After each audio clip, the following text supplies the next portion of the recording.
Located on the Xuhui Riverside in Shanghai, Gate M Dream Center stands on the site of what was once Asia's largest cement plant.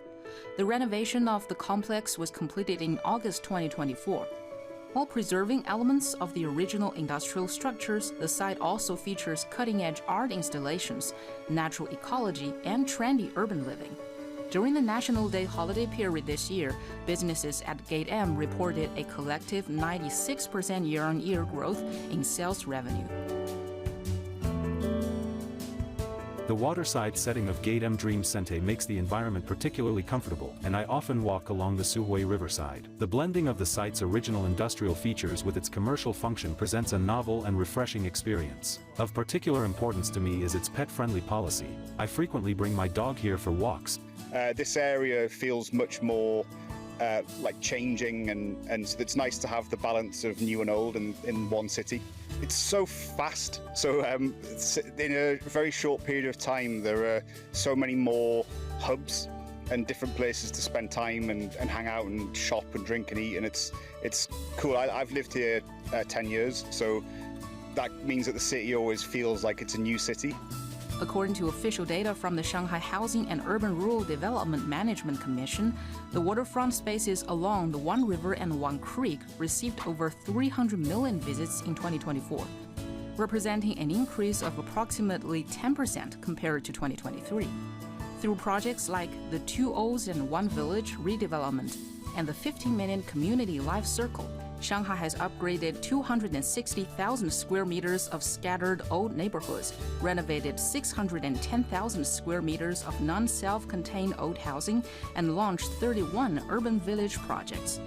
These efforts have collectively improved the living conditions for approximately 40,000 households. When we talk about the urban regeneration in Shanghai, I think the most important the big project is the One River and One Creek. For example, I can say the Huangpu Riverside is maybe the best and also the most famous one. The industrial area finally become a very good public area for the cities, for the citizens. And it's not only a public space, but also a culture belt, as well as the activity and health belt, and also the ecological belt. So, when you walk through it, you will find a series of the historical buildings finally become the cafeteria, the public facilities, or museums, or even some shoe spaces for the people. The city government is committed to pioneering a sustainable model for urban regeneration. The Shanghai Urban Renewal Action Plan 2026 to 2028 is an example of this commitment.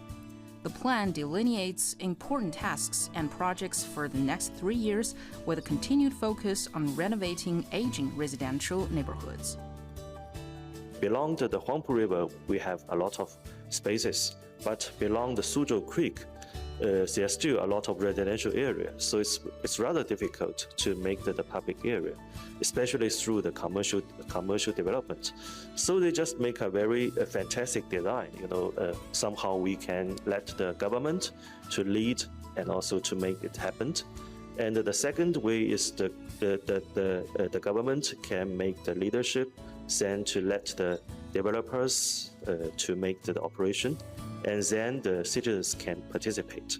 So I can say this mode must be much better because more and more people could be involved. Shanghai has successfully executed numerous other urban renewal projects.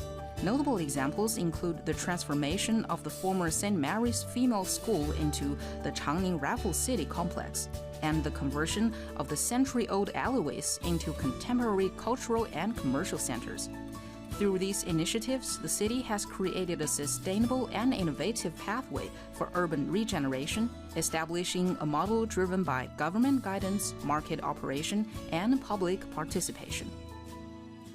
Lei Shuran, SMG International for CGTN, Shanghai.